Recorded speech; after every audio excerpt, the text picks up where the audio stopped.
अस्सलाम वालेकुम दोस्तों, क्या हाल है, कैसे हैं आप लोग। दोस्तों इस वक्त मैं सिंगापुर में और सिंगापुर की इमिग्रेशन के हवाले से जो है वो बहुत सारी सोशल मीडिया के ऊपर वीडियोज़ है कि सिंगापुर की इमिग्रेशन बहुत ज़्यादा सख्त है पाकिस्तानियों के लिए।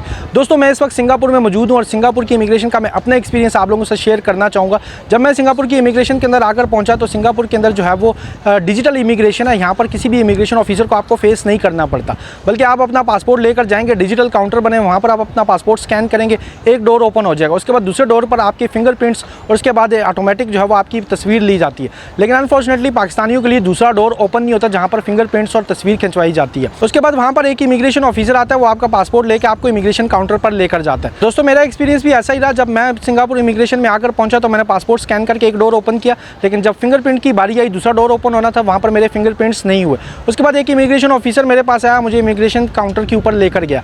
इमिग्रेशन काउंटर पर गया, मेरा पासपोर्ट उन्होंने रख लिया और मुझे वहाँ पर बैठने के लिए बोल दिया गया।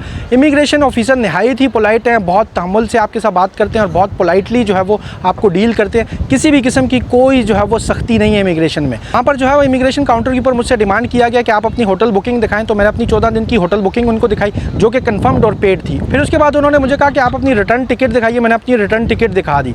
ये दो चीज़ें दिखाने के बाद उन्होंने मेरे से तीसरा सवाल किया कि आपका प्रोफेशन क्या है। जो लोग मुझे बहुत क्लोजली जानते हैं उनको पता है मेरा प्रोफेशन क्या है, तो मैंने अपने प्रोफेशन के रिलेटेड उनको बताया। उसके बाद उन्होंने चौथा मुझसे एक सवाल किया कि आप सिंगापुर के अंदर क्या करने आ रहे हैं। तो मैंने उनको बताया कि मैं सिंगापुर को टूरिज्म के हवाले से एक्सप्लोर करने के लिए आया हूँ, और उन्होंने पूछा कि कौन कौन सी जगह आप सिंगापुर के अंदर एक्सप्लोर करेंगे। मैंने उनको सिंपल बताया कि मैं सिंगापुर के अंदर इन जगहों को एक्सप्लोर करूंगा। तो उसके बाद उन्होंने मेरा पासपोर्ट दिया और मुझे कहा कि you can cross the immigration, enjoy your trip. कि इसके अलावा सोशल मीडिया के ऊपर इधर लोग बातें करते हैं कि जो है वो सिंगापुर की इमिग्रेशन बहुत ज़्यादा सख्त है पाकिस्तानियों के लिए। तो दोस्तों मैं आप लोगों को एक चीज़ बता दूँ कि अगर आपके पास आपकी डॉक्यूमेंटेशन कंप्लीट नहीं है तो आपके साथ जो है वो इमिग्रेशन के अंदर फिर सख्ती बढ़ती जाएगी। आप जेन्युइन टूरिस्ट अपने आप को जो है वो नहीं शो कर पाते तो ज़ाहिर है फिर वो आपको एंट्री नहीं देंगे, बल्कि आपको डिपोर्ट कर देंगे।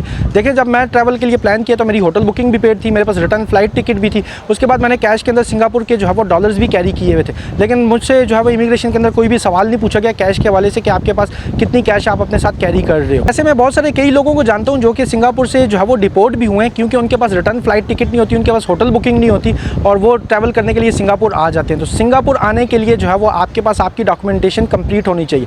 देखें जब आप अपने आप को टूरिस्ट डिक्लेयर कर रहे हैं तो टूरिस्ट हमेशा जो है अपना होटल प्लान करके आता है, अपना होटल हमेशा बुक करके आता है। रिजर्वेशन आपकी नहीं चलेगी। पाकिस्तानियों के लिए जो होटल रिजर्वेशन है वो थोड़ा सा रिस्क फैक्टर है। मैं ये रेकमेंड करूँगा कि आप अपना होटल जो है वो कंफर्म करके आएँ, ऑनलाइन उसकी बुकिंग के पैसे जो है वो पेड करके आएँ। उसके बाद रिटर्न फ्लाइट टिकट आपके पास होनी चाहिए, तो फिर इमिग्रेशन में आपको किसी भी किस्म का कोई चैलेंज फेस नहीं करना पड़ेगा। अगर इन डॉक्यूमेंटेशन में से अगर आपके पास एक डॉक्यूमेंट भी नहीं है तो मे बी आपको जो है वो सिंगापुर इमिग्रेशन से डिपोर्ट भी किया जा सकता है। अगर सिंगापुर आना चाहते हैं तो इनकम्प्लीट डॉक्यूमेंटेशन के साथ आएँ। अगर इसके अलावा आप लोगों को कोई सवाल है तो कमेंट सेक्शन में आप मेरे से पूछ सकते हैं।